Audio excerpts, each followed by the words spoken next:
It is February 15, almost 8, 7:48, around there, before 8. So the rice field have mostly booted out, mostly. They started to boot out, let me think,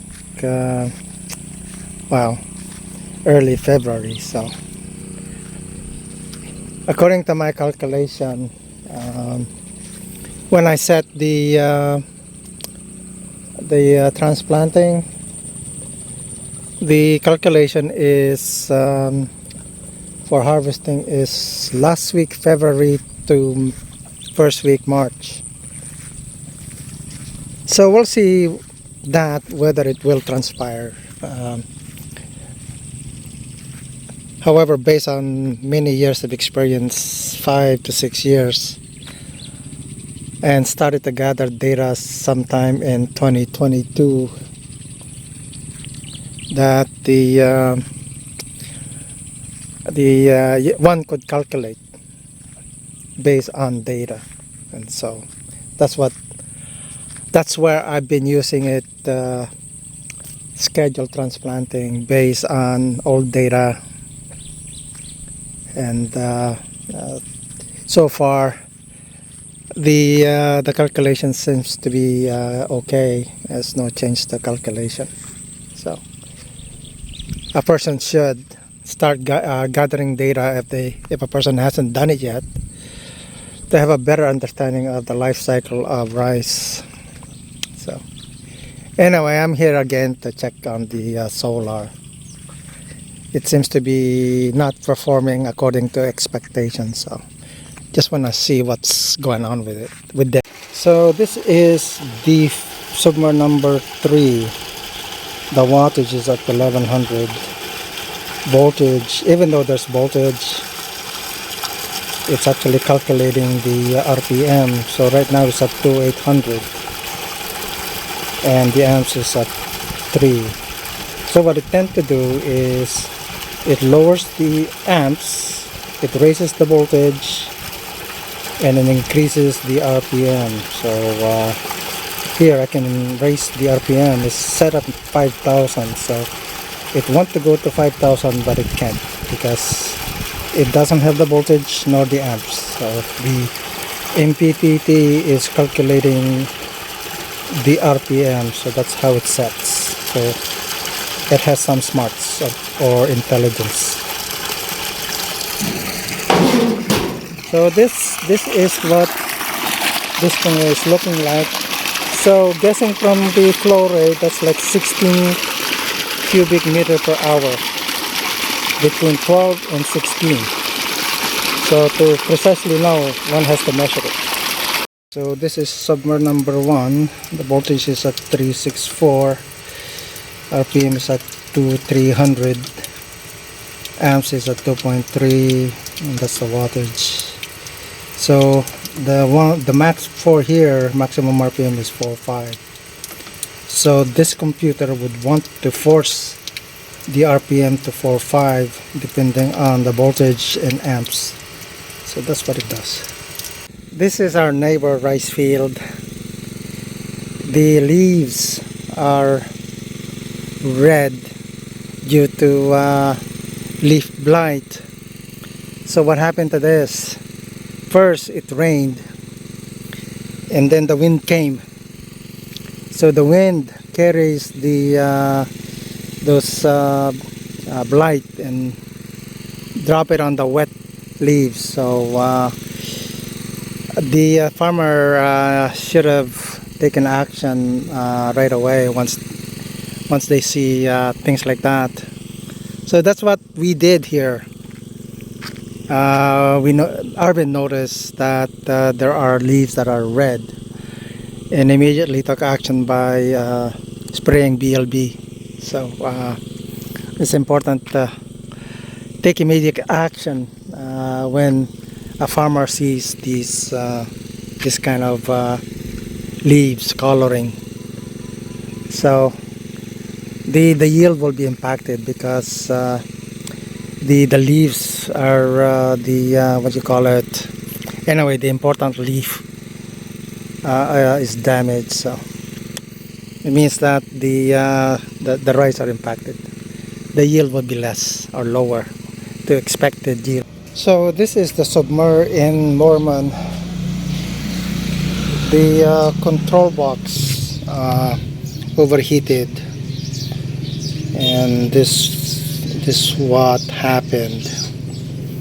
So the model of this submer is Shimge, and sadly this is the third or fourth control box that were burned. I wouldn't recommend anybody to use Shimge because this would happen, and if this thing was inside the house, which it is, fortunately it's sitting on cement, so when it combusted, then it didn't burn the house down. So Shimge, if you're looking at Shimge, this would happen to the control box. So you ask yourself, what happened? Why did this thing caught on fire? It caught on fire due to overheating of the cable. And why would the cable overheat? It actually because of what you call resistance. So where's the resistance coming from? So the resistance coming from the contact resistance here at the fuse and also the switch. So obviously the switch is burnt completely. So that is the source of the problem is the switch. So when you're dealing with this and you have many experience, don't use switches as the main connection. The other one is the capacitor. When you're using this kind of terminal, it actually is a source of failure. That's where the resistance, that's where the contact resistance comes from. Also, as the cable heat up, contact resistance to these terminals also come into effect. So multiple source of failure. However, the main failure mode is the switch. So if the switch is removed from the circuit, then we can prevent this thing from catching fire. So I bought this from Lazada and it arrived yesterday. So I'm here to rewire the control box. So this is the switch I'm talking about, and this fuse is this fuse. So let's open this control box. So this is the switch I'm talking about. The contact resistance here is the problem. So since this submer is going to be removed and will no longer be used, I won't bother to change the wiring. Just maybe I should. So I'm just gonna directly connect these things. So to remove additional problem, it's direct connection. Main sources of the heat is here, and then it's just because it's getting hotter and hotter and hotter. This is the effect of the of this switch, not the switch itself, but the contact here is no good. They're no good. So I'm done rewiring this thing. I took off the switch. The source of the failure mode is the contact resistance. Even though it could be in the milliohm, as there are more current passing through it, it heats up, so the contact resistance increases. Eventually it becomes a heater, and then it goes past the insulator temperature rating. These has temperature rating, so you get past that, and then the wires just burnt up.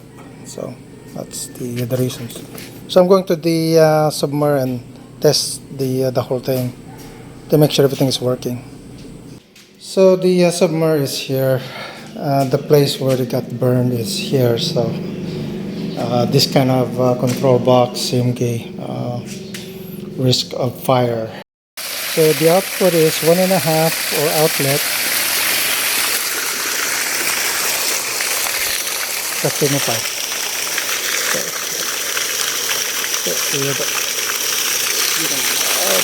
Okay, that's good. So that's 30. Okay, 30. Okay. So this is where the outflow of the submer is, right there. The rice field is drying up, so that's why it's important to have the thing fixed. It's becoming sunny now. The clouds are moving away, so maybe later, another week, it would be sunny, mostly sunny, not cloudy. So we'll see what happens. So right now is the best time for the flowering of the rice. As you can see how beautiful they are. In Monyas, you hardly see the flowers. So if the best time is understanding the flowering cycle, it seems like this week is the best time for the rice to flower. So I'm going to recalculate or refactor the transplanting in such a way that the flowering is like this: very little rain, very little wind, and this will happen. The flowering will be better than what transpired in different rice field that we have. So if you're looking at improving your yield, refactor your the rice for them to flower. So this week seems to be the best time for the rice plants to flower. So thanks for watching.